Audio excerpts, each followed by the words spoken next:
Thank you everyone for joining us this evening. I know it's 6 p.m. Probably earlier or later, depending on where you are. I know there are folks from Haiti, folks in the US and Europe who are tuning in. So thank you for being here with us. My name is Wolf Mafil. I'm the founder and executive director of IT Policy House. We are a think tank research institute that focuses primarily on IT, and we conduct foreign policy research and dialogues with different folks like Danielle.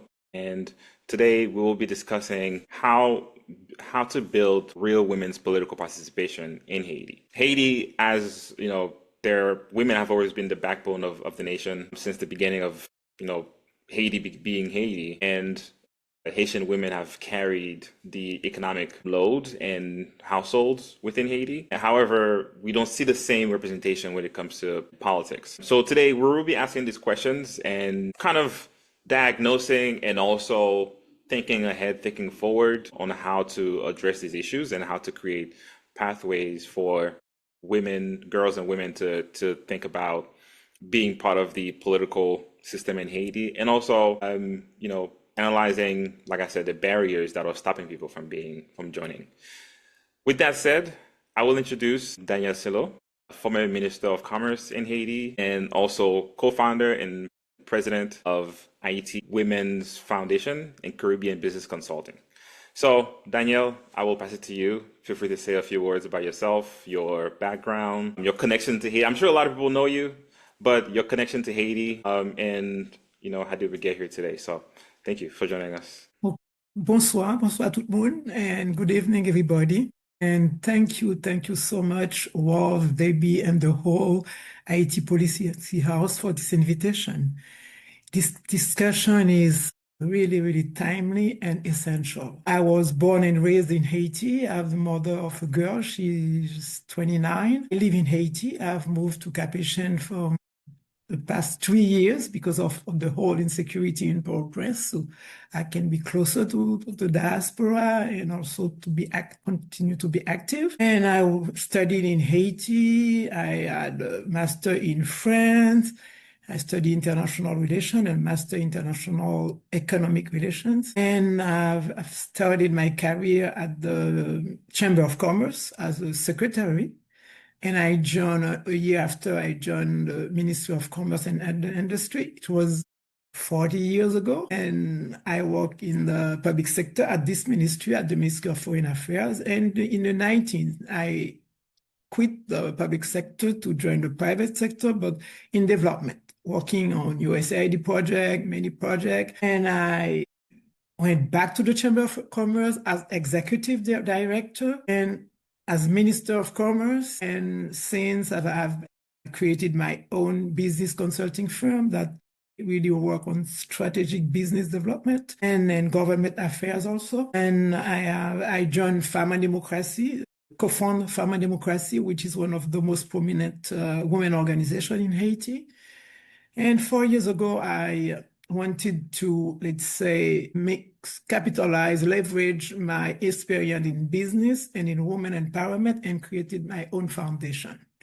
And recently this year, I launched the Haiti Creative, which is a movement to bring Haitian creatives and also Haitian agriculture on the global market with a specific focus to start on the diaspora.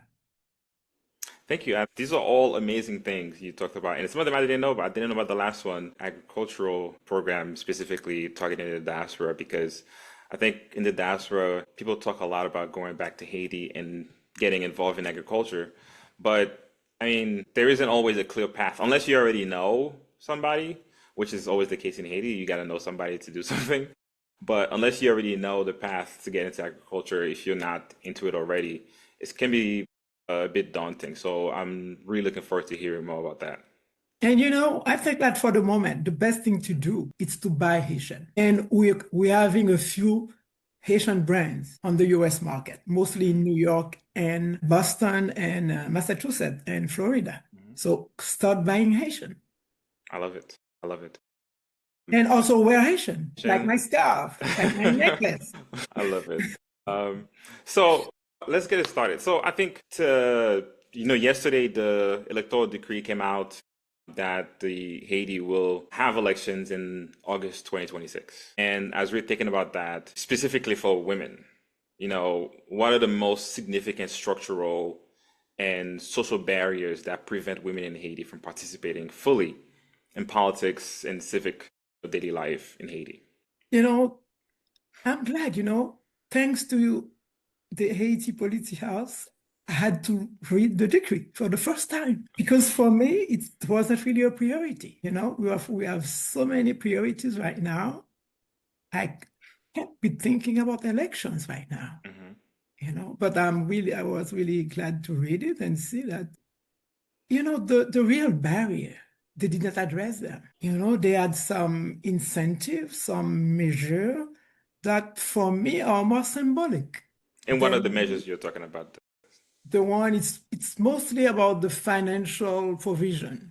Like if a party presents 50% of women in the list, they're going to receive 50% of the campaign financing. And it's mandatory that the party have a minimum of 30% women on their list. Last time they had this, but it wasn't respected. The major problem is to be able to enforce the quota, the constitutional quota. It's one of the, let's say, structural barriers that we have. That even the CEP, even the whole system did not respect the constitutional quota. And we have structural barrier and also cultural, social barrier. And one other structural barrier, it's the political parties. It's not a priority for them to select and support women as candidates because it's not part of, let's say, they are, even in the parties that are led by women, it's a major issue. And other structural issue also, it's economic insecurity. Like when you run for election, like if you are in the public sector, you have to resign 6 months prior. 6 months, okay. Yes. So, and 40% of households are women-led. So when a woman goes to election, she has to quit her job, or if she's in a business, in the commerce, she had to stop her trade. So how is she going to sustain her family while the party is not really financing her? So it's a major issue. Even if she had savings or received support from family or friends, after election, if she doesn't win, she can't apply for a job because she has been on the street for almost a year. And the other major issue, election dates are never respected in Haiti. There is always a delay. So if you made a provision for a 5-6 months, let's say 3-month campaign, it can be 1 year, 2 years. So it's really a family instability and social insecurity. And the other problem in terms of financing, the business sector that usually support the candidates, they don't fund women candidates. Because most of the people in the business sector that put a lot of money on election, that fund candidates, they are corrupted. So they don't know how to talk with women. It's easier for them to deal with men. So for me, all those are really, it's kind of unequal access to campaign financing. We have also some administrative obstacles, particularly at rural level. Identification, legal document. You have to have a certificate for the police. A woman candidate can be, sitting at the police office for months before having this certificate. And the political parties, they don't do this work for the women. And for the men, it's easy for them, to navigate through all these administrative, problems. And so it's structural, but it's also social and cultural. We deal with family responsibilities. As I was saying, 40% of families are led by women. taking care of the children and the elderly. So when you are involved in politics, it takes time. And usually politics discussion, politics in parliament happen almost at night. When you You said see at you night. see you see the Senate session, they Hmm. start very late and they end by 12, by sometime midnight to have a vote. So it's very difficult for women to take care of a family while dealing with being involved in politics. Other problem also it's the, let's say, patriarchal norms. Okay. When, women are confined in specific roles, caregivers, and political leadership is reserved for men. And it's not only in Haiti. I Hmm. think it's global. And also you have also kind of gatekeeping.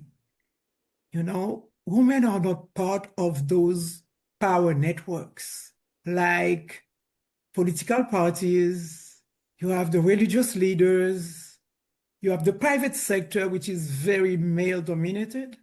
So they are not part of those networks. And it's those networks that give visibility to politicians Hmm. and also the media. And the other thing is about violence, intimidation, harassment, aggression. And now we have the digital violence Oh yeah. that will be a major, major issue for next elections. I remember I ran for mayor in 2000 as mayor of Pétionville. Okay.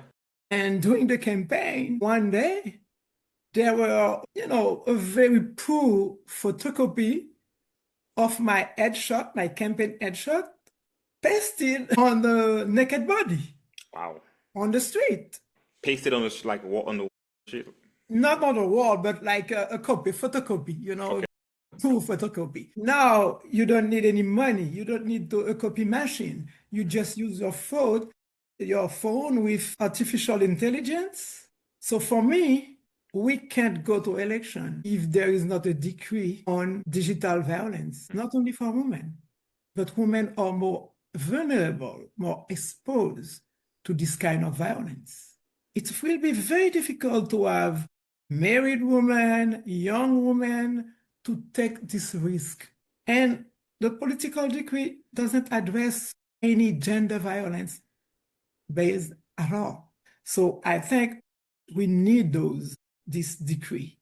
Otherwise, I'm not going to encourage any woman to go to Hmm. run for Okay. next election. And I think one thing you talked about is the digital violence part of it. And as we've taken about technology with AI, artificial intelligence, how do you see, you know, now kids are using TikTok. I mean, before we've always had Facebook, but TikTok is its own different thing. But how do you see the new generation dealing with what's real and what's not real when it comes to politics in Haiti? Because I feel like anytime something real or fake touches social media, it just goes off like wildfire, even if it's true or not. Absolutely. Look at the other day, the video of they take a video of the one of the soccer player, Hmm. talking about the gang. So it's easy. Hmm. And even by the time they will say it's a fake news, but it will be spread all over. Your children are at school and there are other kids showing them their mother naked. So it's a major issue. And I think this should be addressed right away. So let me ask you, what is the process of this was not part of my questions, but what is the process of creating a decree and having it signed? So let's say, for instance, we talk about this today, right? And then somebody sees this and says, you know what? They're right. Let's draft a decree and then let's make this specifically about women and online violence and all of that.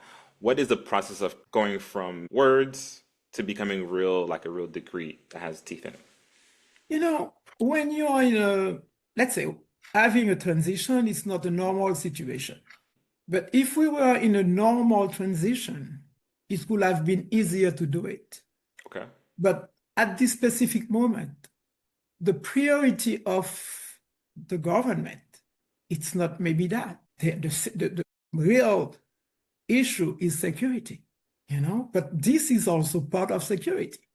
But now the priority is the gangs. But I think that we should, despite that, we are already working on that. It's not going to be easy, but it should be a must.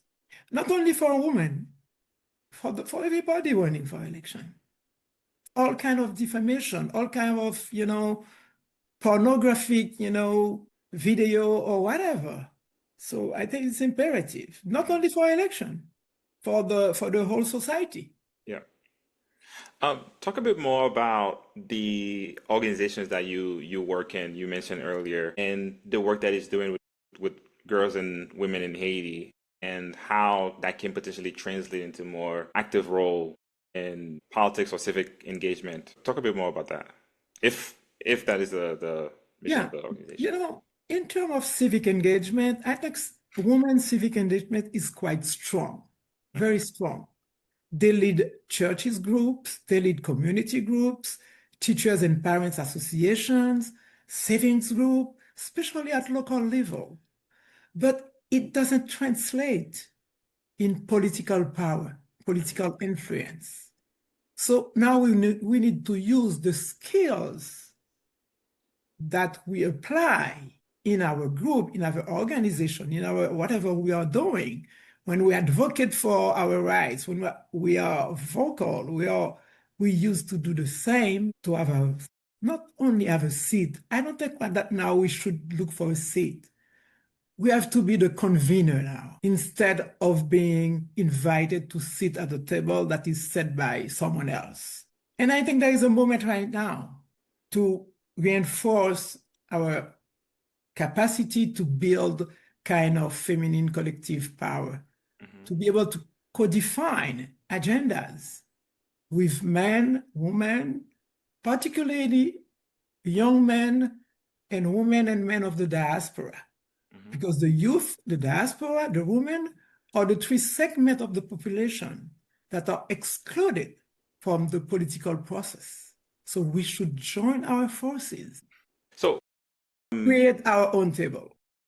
and I think today one thing I really wanted to talk about, the transition of going from being a community leader, being a church leader, being a business, like my mother, for instance, was a business owner in Haiti. She was a school teacher, public school teacher in Limonade, since Philomene in Cap-Haïtien for 25 years. And then she started her own school from kindergarten to sixth grade. Women like that who are business owners, primary breadwinner in their homes, how do they translate?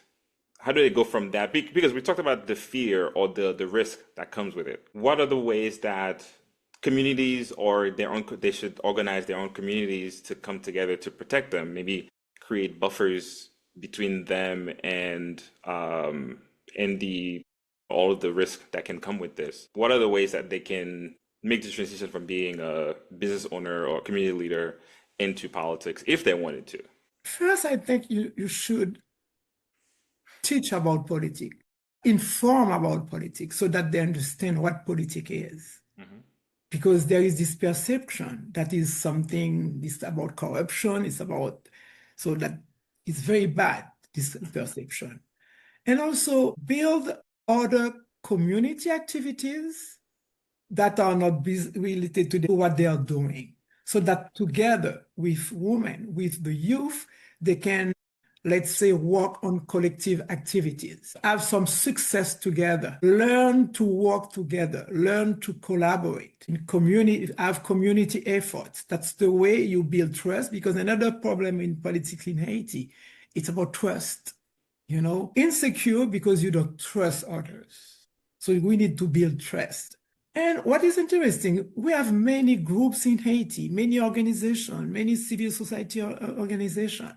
So what we need to have is to have 2, 3, maybe different common agendas, more politically oriented, so that people can see themselves within those agendas. We need to build that because one of the big issues that we have at this specific moment, the political parties are very weak. And I don't, 225, I believe. 225 plus political parties yes, we that are will call them registered. the particules. You know, even the strong political parties are very, very weak. So I guess they're going to regroup and the electoral decree create some provision to, you know, give incentive to the one that are regrouping. But there is still the problem of trust. Nobody trusts the political parties anymore. So, and now there is no time to say to create new political parties. So that's a very, very difficult, you know, situation because I think it's through political parties that you can really build, have a, you know, be able to govern a country, whether in opposition or in power. So now when you have 250 political parties and maybe five, six that used to be major political parties, but they have spent the past 3, 4 years in signing agreement, disagree, agree, disagree, agree, disagree, not really reinforcing the parties, not integrating the youth within the parties. Because next election, we're going to have over 3 million voters less than 35 years old. So the youth has to be integrated into political parties. So it's important to have kind of dialogue among the political parties, civil society political parties on this issue to see how we can reinforce or create new political offers where you can have maybe 4 or 5 groups. And my advice to the women, it's now, if you want to run for next election or to support candidate for next election, let's integrate 4, 5, or maybe 2, 3 political parties in block So so like that we can have power. consolidate them Not into. only that, to have power within in the party. And bring your money, bring whatever you can bring so that you can really be there leading the party in a certain way. But you have to have a critical mass of women. They have to enter in block to make a difference. And we need to do it right now while the political parties are so weak. And what is interesting, most political parties, except maybe a few, I don't know, maybe 2, 3, the leaders are older than I, and I'm not that young. So there is an opportunity, you know, for a new generation of political leaders to emerge, men or women. I think if there's a movement for, like say, like a social movement where women came together and decided that they wanted to create their own political, even if we have 6 months until the election, create a movement with women at the forefront and then funded by women and other supporters, I think nothing can stop them. Because I Yeah. think, like, compared to men in Haiti, I think women have more trust among each other. I could be wrong. I could be wrong. But I think the shared experiences that a woman leader can express towards like a population can go a lot further than what a man could. Even though Haiti is very patriarchal, I do think that the something like that was to happen. I think it could be unstoppable. It has to be a political movement, not social movement. Politics is politics, you know, and I think now the time is for this. And what is interesting, it's the youth, they trust the woman. You know, they trust the woman. And I think we should work on this, let's say, intergenerational dialogue where the youth and the women from my age and older can sit down and decide how we're going to run this country together with the diaspora.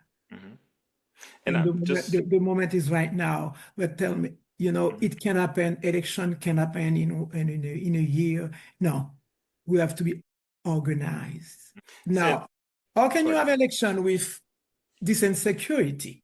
60% of the voters live in the capital city and the Artibonite. 4 million people displaced. You think like when someone is running, they're looking for their ID or whatever. After that, now you need to work on it. A lot of people are displaced. They are still under tents or moving from one house or from one city to another city. All going to affect them at polling stations. It will not be easy. So I think at this time, we need to really find a way to sit down together, whatever you want to call it, national conference, national dialogue, whatever, between us Haitian, like they did in Benin 30 years ago. We're not going to replicate Benin, but I can tell you we can do better than them because of technology. They did it without internet. They did it 30 years ago. And you can see the stability that they have right now. They have been having consecutive elections. Maybe the economy is quite weak, but they are, in terms of education, health, technology, So we need, for the next month, we need to have this dialogue among us Haitian, an inclusive dialogue. So for somebody listening here, what's the difference between a social movement and a political movement? It's clear. A political movement is there to take power and run a country, to legislate in parliament, manage, having local government to manage municipalities. It's really politics. It's not really public life. It's political life. You get elected. You're not appointed. Okay? You're in politics also when you are appointed, but it's more public life than politics. That's why it's important to have political parties. You are in a civil society, a civic life, without being in politics or influencing politics. You can choose to influence politics. It is important to have civic organization capable of influencing the political process. But civic life is about the community. It's about, most people in Haiti are in civic life, active. And as I said, particularly in the neighborhood, at local level, they are organized to have, the combit is kind of a civic activity. It's not really it's not an economic activity in a certain way. You don't get any profit directly. You put yourself together for a common, when you take the canal, for me, it's a civic movement. It wasn't a political movement, but it can influence public policies toward water irrigation all over the country. I'm gonna turn to the chat now. See somebody had a question that says, I've heard conflicting statements about how helpful USAID has been. Well, USAID doesn't exist anymore, but during your time serving as a public servant, do you feel these funds were fully utilized? And internally within the country, the funds were spent to benefit, well, I'm not sure if that's the question, but were the funds spent to benefit the general population when it comes to USAID funds that went into Haiti? Yeah, I can talk about this not only as someone that has been in a public service, but someone that has worked on many different USAID projects. It's not the women movement that pays my bill. It's my consulting work. I have worked on a lot of USAID projects. This question is always, the same. It's like the minister in Haiti or USAID. If there weren't USAID, what would have happened? Now, with USAID money that's not there, how is the situation? I'm sure that we could have better projects, USAID funded projects. There are successful USAID projects, particularly in the health sector. The major issue is it's us, it's our government that just rely on USAID for almost, more than 75% of the budget, investment budget. It's like, we don't have the capacity. We have lost our capacity to plan and cooperate with the international community. It wasn't like that before. We were partners. Now, USAID come and just signed, they don't even have any cooperative agreement with government sometimes. They just have their project conducted. Not only USAID, other donors also. But we should evaluate. It's now the time to evaluate. Are we dealing without this help? You know? We know also it's a major issue because a lot of big part of the money goes back to DC or pay consultant like me, you know? But I can say in the project that I personally worked, we had some key results, but I know other projects that have failed. I have also worked on projects that have failed, you know? But now it's about us. It's about us. We should have our plan, our long-term plan, and our budget that other partners, international partners, can support. It has to be a cooperation. And we have lost this capacity for over 20 years. And so, speaking about the canal, there was something special around that time because for the folks who don't know, a few years ago, Haiti decided to finish a project that President Jovenel Moïse started, which was to build a canal on the river that separates Haiti and the Dominican Republic. And as a pushback, the Dominican Republic decided that they didn't want the canal, and they started putting pressure on the Haitian government. And at the same time, they also decided to close the borders until the Haitians stopped building the canal. And as a result, the Haitians were like, you know what, keep it closed. We're still going to build this canal. And I think that movement itself, I think that it was a unique time where we saw something that was not USAID funded, that was not a, what you call them, like the Beltway Bandits, international development groups. It was just Haitians sending in $20, sending in $100, buying cement together. I think this was a special moment that I don't want to say wasted, but I think we had a moment where we unified around something common. Today, as we talk about Haiti today with the insecurity and everything else being fractured, what are the opportunities you think exist today to have that same impact of us coming together?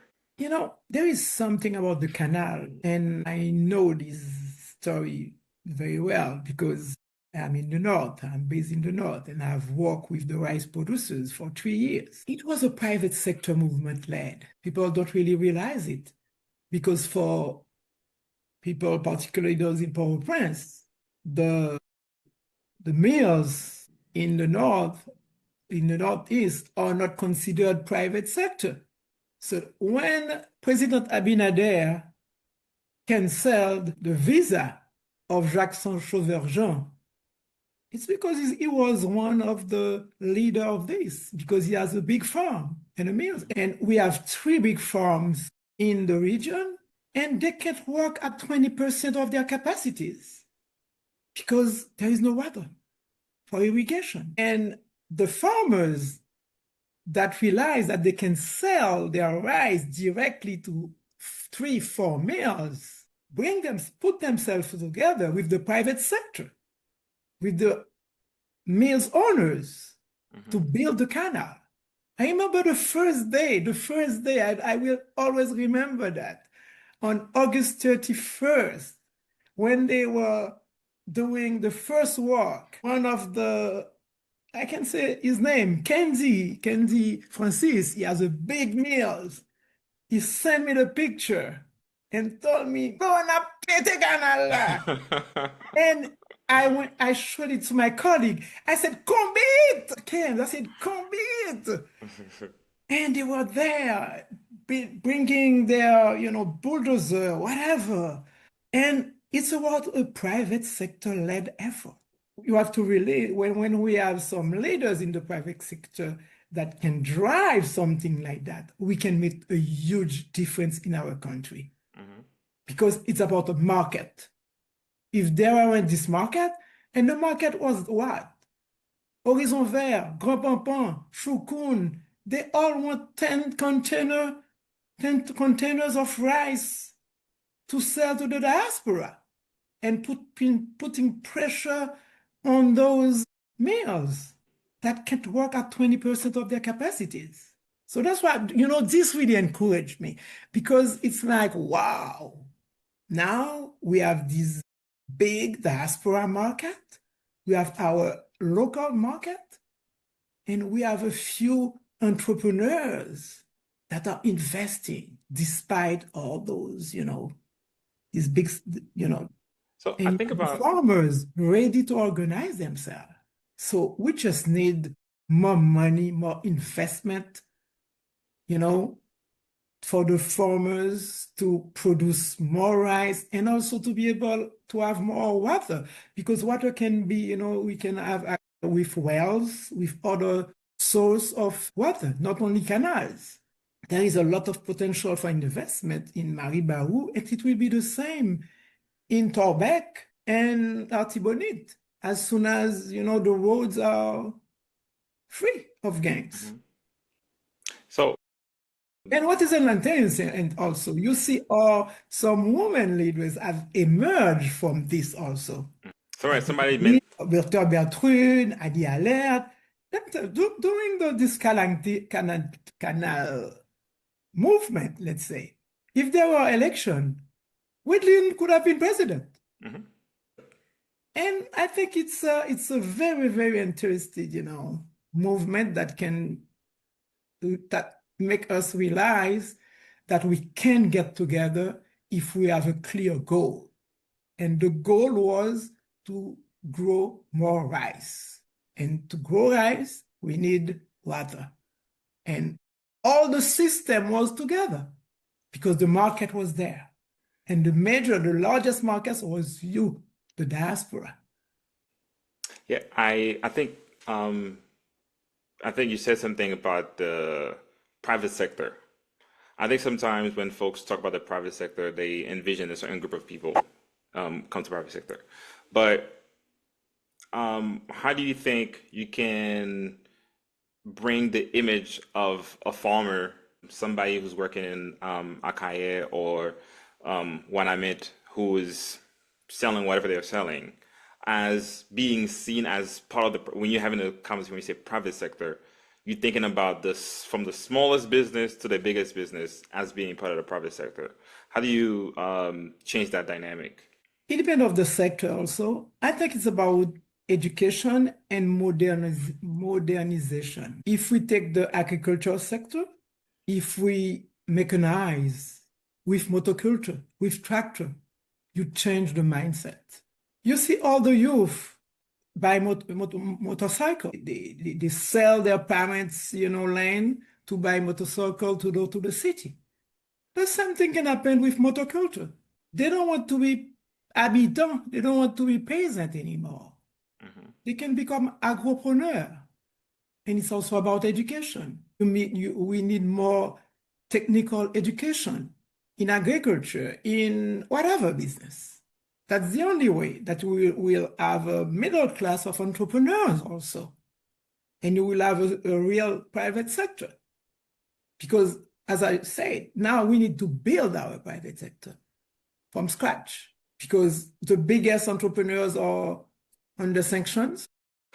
Which is insane. And the other day, the Minister of Finance was saying that the middle class, which represented 7% of the population, it's now 2%.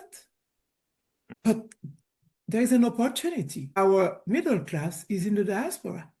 So now we need to bridge the gap and really build this private sector in Haiti. And agriculture is one of the key sector, technology, but it needs public policies.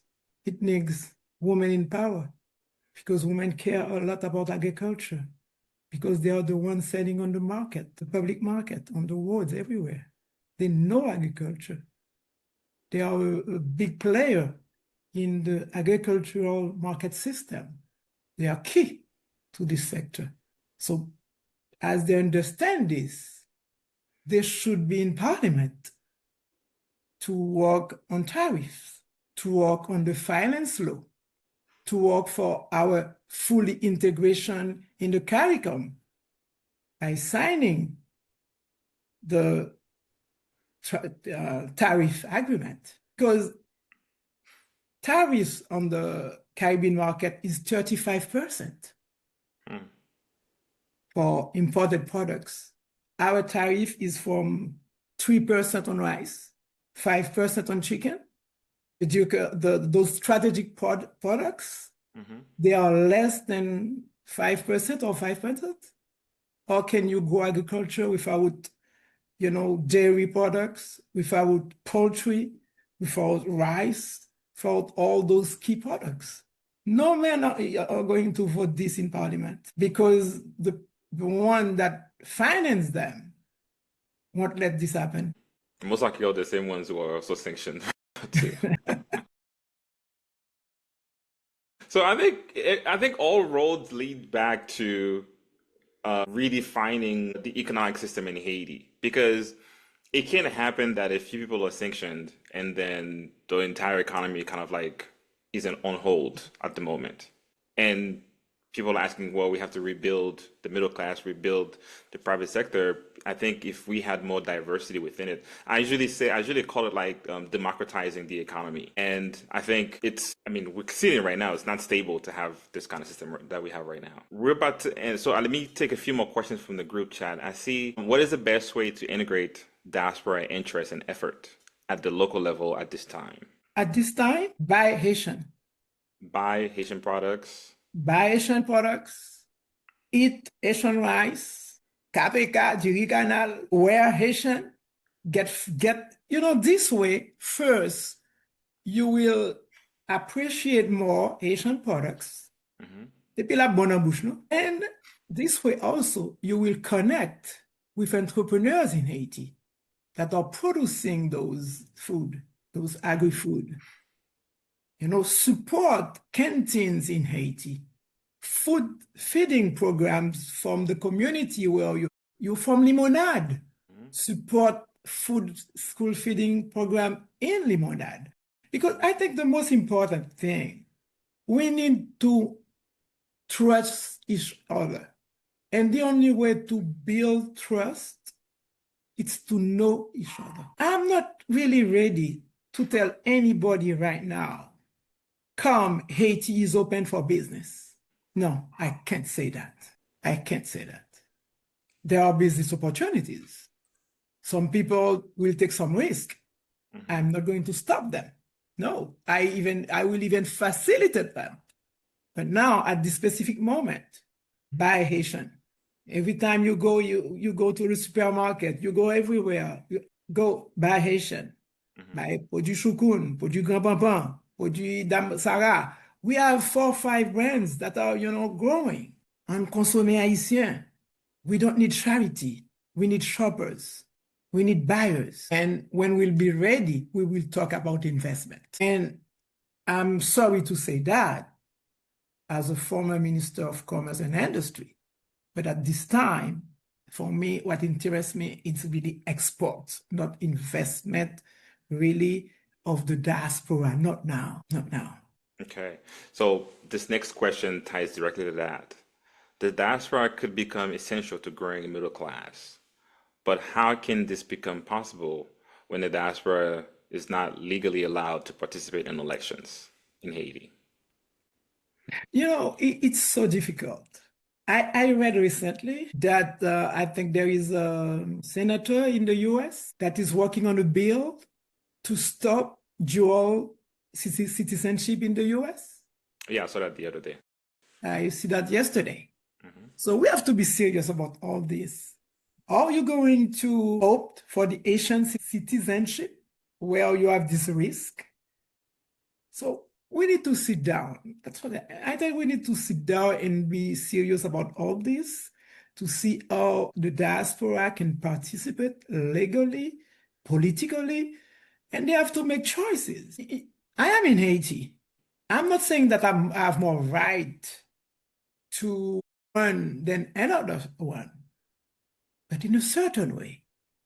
I am pretty sure that I understand the issues in Haiti much better than someone than you, Wolf.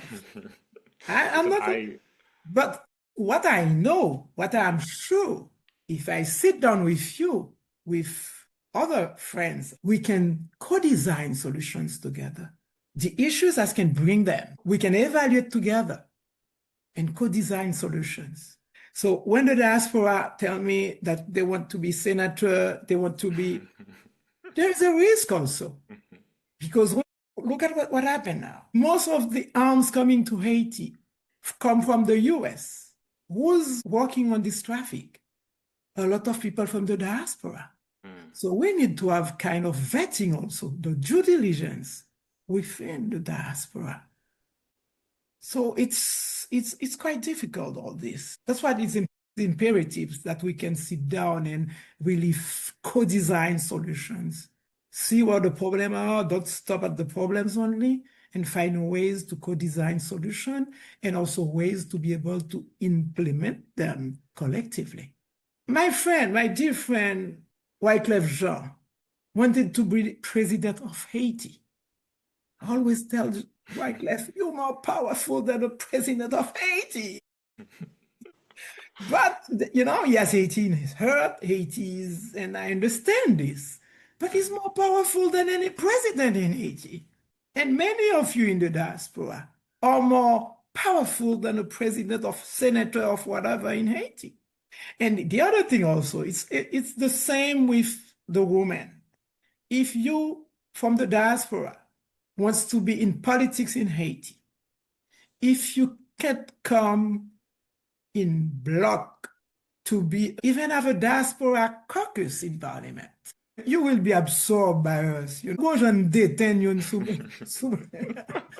have seen that in the private sector. People from the diaspora coming in Haiti and being as corrupted as our private sector. To say as the private sector, as the corrupted people within the private sector. So I think it's important to build in the diaspora this collective political power, the same way that we should do this as women in Haiti. And when women, the youth, and the diaspora will get together, Haiti will be transformed.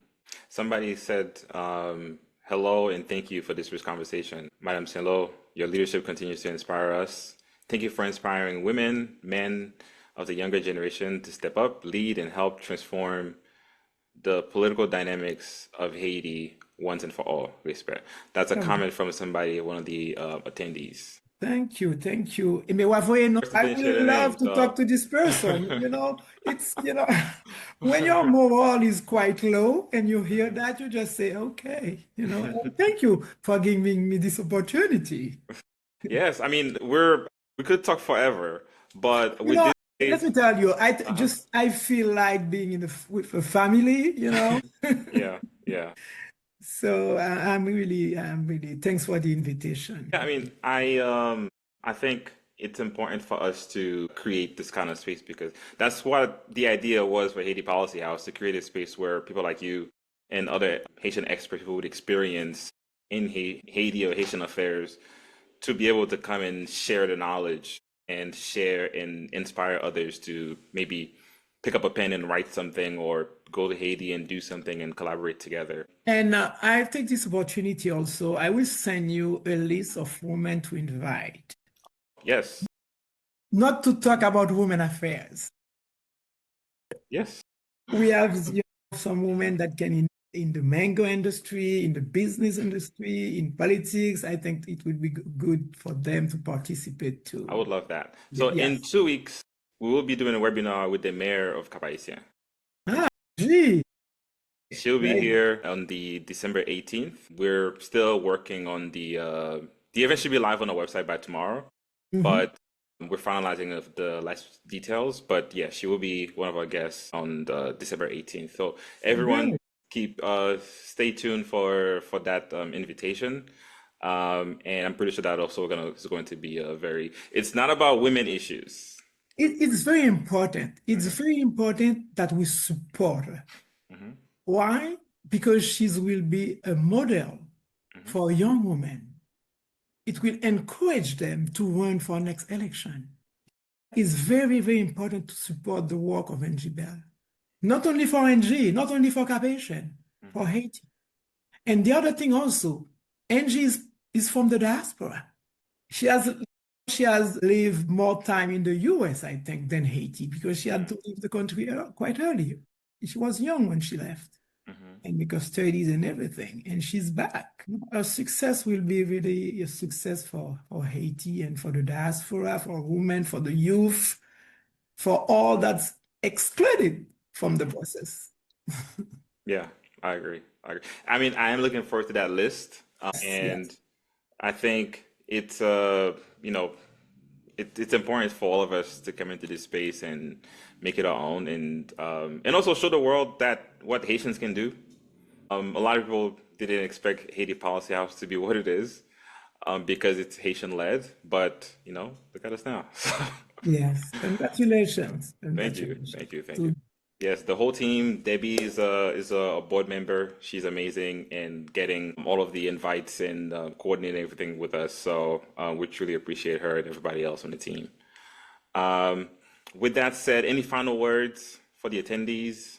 diaspora, youth, women, that's the winning team. I love it. I love it.